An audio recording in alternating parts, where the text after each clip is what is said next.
What's up, collectors? P Rockzilla back for another review today. And this is going to be the repainted version of a figure that was my first Guts Berserk figure. And this is going to be the Figma Guts Bane of the Hawk repaint version. The original one was my first, like I said before, my first Guts figure in my collection, which kind of led into the infatuation for this character and the anime and everything else that comes with the line. The first one was, good. I admit the paint wasn't as accurate to the show as it should have been. So this is basically a repainted version that they reissued or re-released. Not really a reissue. They re-released it because they added more paint to it and updated the paint effects to it. So with this in mind, I picked up this one because I did want to have a specific pose set in once I get my module cases and I can clear up more space for my figures. I kind of want to have that pose where Guts is fighting Griffith, where Guts has a sword on the ground and Griffith's climbing up the sword. So with this figure, I should be able to pull that off with my spare Griffith figure I have. So as always, let's get this review started. Dale.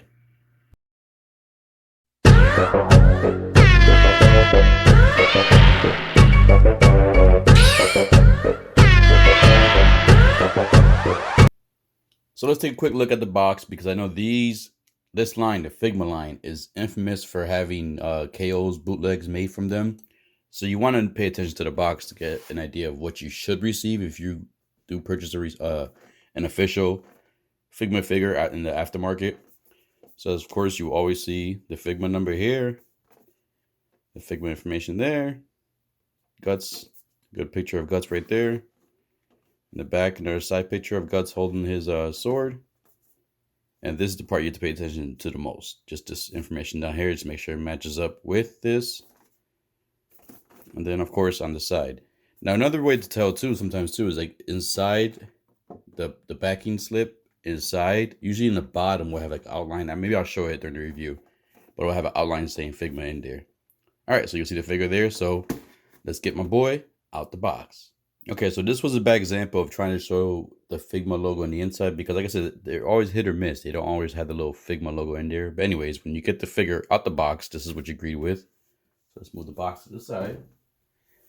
And here we have the figure. Here you have the little baggie, bunch of accessories in there.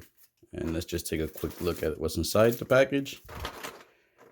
All right, so the first layer, you basically get Guts right there. So you switch this over real quick. And you get Guts, you get his sword, you get his different head sculpt, the helmet, you get the figure itself here right there. And then here you get the accessories with all the hand swap out parts. And then the back shell, you get the cape. Now on my original one, I didn't use this cape. This cape's just the only thing with these Figma figures. Some of these capes kind of suck. So what I did was I got a custom one, but I'll show that in the final poses. I'll show you guys real quick how the custom cape looks. All right, so let's go ahead and get him out the box and take a look at all the accessories that come with it. That's Guts for all the accessories that come in the package. So of course, as always, let's take a look at the figure first. So as you can see, I just want to show off the new paint. So on this one, when I show off the original one, you guys will see. But basically, I'm going to do a video too, comparing the two eventually. But as you can see here, like the eyes are painted more. He has kind of a darker skin tone, which is more accurate to the cartoon, to the movies. You got more muscle definition painted on there with more shadowing to kind of bring out the muscle detail. And the figure itself is basically the same body, same everything. It's just basically repainted, like a whole new paint scheme on there. This is basically a placeholder for the sword. So that way you can actually pretty use this for another sword. This would be cool for like maybe an effect for Trunks, for future Trunks. When he has that big blade, that'll be pretty cool. But anyways, you can slide that out. This is just a placeholder there. So when you actually want to put the actual sword in there, it would fit into there. Now, if you've never seen the cartoon or anime, this guy basically carries around big swords. That's the whole kind of distinct thing of him. People are always curious, like, how can a regular human being carry such a huge sword? And this is not even his final sword. When he gets the Berserker armor, or he becomes a Black Swordsman, he actually gets the Dragon Slayer sword, which is like probably double the thickness of this. All right, so here he goes. Nice attention to detail. So let's go look at the articulation. So the head he can move up about that much. He can look down that far. Arms are a little bit hindered because of the shoulder pads, but as you can see, the shoulder pads are a malleable soft plastic. And you can see when I basically try to articulate him, you can see it bend a little bit there. So because of that, he is a little bit, limited on the shoulder. Can't really do a T-pose. Let me just take the sword off real quick, just to play safe. I don't want to take a chance of breaking anything. All right, so he does have not double jointed the elbow, so he could bend at a pretty much decent pose. No bicep swivel. You have also swivel at the shoulder, but you do have swivel at the joint, at the elbow joint right there. Same thing over here. You get some swivel there. The arms can go. You could do 360, but I don't want to take the chance because sometimes you do 360, they do get snagged. And then the articulation part kind of goes the wrong way, so it could cause damage to the figure. But you could do 360. I'm just not doing that because I learned my lesson with my pyramid head. All right, so then you do have posing there. So see, at the waist, he could bend all the way around, but you gotta be careful with the little sword there. It's not removable. That's stuck in there. So you can see the belt kind of hits it there, so you're kind of limited there. He does go back pretty good.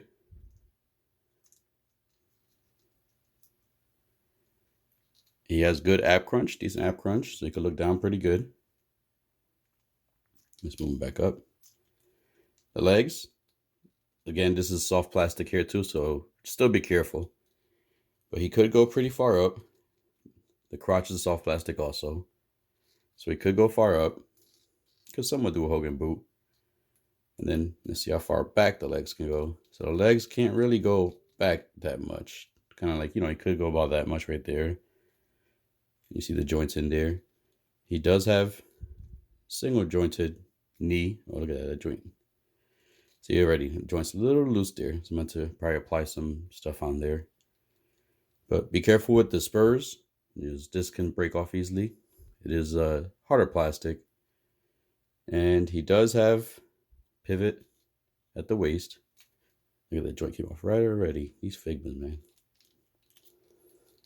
I think that was the last time I did a review of one that had no problems at all. I mean, like I said, it's just problems you could fix easily. Just a little annoying sometimes. All right, so for the toes, he doesn't really have much articulation of the toes. Can't really pivot them at all. You can twist them a little bit. There's no side, a little bit side-to-side pivot, so not much articulation at the toes or ankle. All right, so there we go. So we got the articulation for guts. The hands can rotate too, the wrists, I mean. No, that's fine, no problem. All right, so let's go ahead and put the sword back in him. His back sheath. And as you can see here, these are two pegs where you would plug in the cape. Now the cape is like a hard plastic, which is the thing that's not that good about these capes. Since they're hard plastic, they do tend to put a lot of weight to the back of the character. But you do have these two pegs right here that go into these holes right here. So if you wanted to have him with the sword, the cape on his back, you basically just peg that in. And it still gives you that slot there where you can actually still put the sword in there. Just gotta finagle it a little bit right there. Get it into the sheath correctly. So you could still get the sword there. Now that portion right there is usually covered with this. So this where you normally take the scarf out, put it above his head. Actually got it backwards here. So that would basically say, as you can see, once you put that on him right there, that kind of covers the gap there. And I don't have the cape fully pegged in there because I know I'm going to take it off, because it's hard to pose him with this cape on. But anyways, there you go. So you can have the cape on him right there, just like that. Take these back off. All right. And then he does come with his helmet. Now the helmet could be used. Basically, you would have to, if I remember correctly, let's see if I could. you can open the helmet up and basically put the helmet onto this head right here or onto the other head. You can swap out the face and basically put that on there. On my other one, I have him carrying it. So let's just see if I can take this face off. So basically, you would take the hair off first. Ah, the guy looks. Ah. And then basically, you would take the hair. If you want to use the screamy face, which more likely I'm going to use because my original one has the regular stern face. And then you basically just slide the bangs in there. Push that in, and there you go. You have Guts with the yelling face. So let's just get this back on him, because I'll probably use the yelling face for the final pose. Let's just put this back on him real quick, and there you go. So there he has that. He has the swappable hands. He has the relaxed hands. This is more of a relaxed hold the sword like an angle type thing. And then this is to hold the sword upright. So the same hands is different, left and right, different wrappings and different gloves. And then of course he does come with the basic Figma stand and base, extension peg. If you want to use that on the cape, you can actually put the peg of the base stand into there.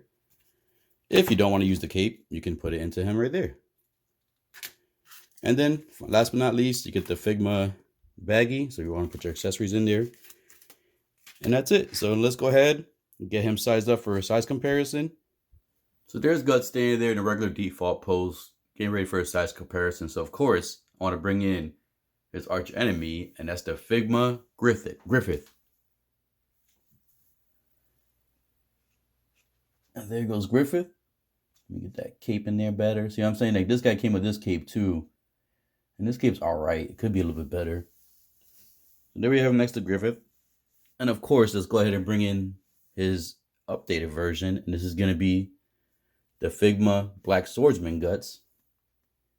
This is his next version after he has his little spat with Griffith. That's what he turns into. So as you can tell, clean cut to weathered. And then finally, let's go ahead and bring in the Mezco. And let's do the Mezco Captain America. There we go. So there we have our boy Guts next to all other lines. Well, 2 Figma figures and a Mezco figure. So you get an idea of how big he is or how he would fit in your display or on your shelves. So let's go ahead and get the final pose and final thoughts. There's Guts ready to swing down that giant sword on the skulls of his enemies, splitting apart brains and jaws and squishing eyeballs with the blunt force trauma of that sword. Man, this guy, if you guys do not have any Guts figures, I know the 6 scale ones are a little bit harder to come by and a lot more pricier. But this is, especially since this is the introduction to Guts, the Band of the Hawk version. This is a good pickup if you don't have any of the Guts figures. And if you're interested or even like the anime or manga or just the movies in general, he's a cool character. Has been through a lot, man. Like, he's one of those type of characters that, like, when you think that, damn, this dude's been through all kinds of stuff, like, it can't get worse. It just gets worse. So, because I don't want to spoil it, because the story is very graphic and epic. This character is epic. This is like my favorite character in all my collection is Guts. It is an improvement on the first one. Didn't have much issues with the figure. The only issue I did have was when I tried to replace the head, the actual neck joint came out with the head, which was easy to put back on. I just had to make sure I put it on there more secure. So there was no problems with him at all with that. The hands were easy to swap out. The cape is the only thing, like I said, is kind of an issue. I'm going to get that cape on there on the next pose. So other than that, I don't have any other issues. He poses pretty good. I wish the articulation was a little bit more giving. You know, the elbows don't bend all the way, and you don't get much for like wide stance for the legs, but you can pull off the poses that he normally would get in the shows or in the movies. There you have the original Guts, Band of the Hawk, and the repaint version. The original's on the left, the repaint's on the right. Now, as you can see, the one on the left, the original one, I have the custom cape on there, which I kind of forgot about because in the actual movie, the cape is actually more of the reddish color instead of that brownish color. So The fact that this is a repaint version of the Guts Band of the Hog version, it's kind of, I have to mark them down for that, because you would think they would actually repaint the cape the correct color. So that's one thing that I kind of forgot, that kind of could be marked down. You know, I was kind of hoping that they did put the cape a little bit more reddish to kind of match the cartoon and the movie more. But other than that, everything else to me looks better on the repainted version. The face looks a little better, as you can see when it comes spinning around. The original one kind of has like a little too much of a friendly look. You know, as if you know Guts, he's not that friendly. It's because, you know, he's been through a lot of stuff, so you can't, you know, it's not his fault.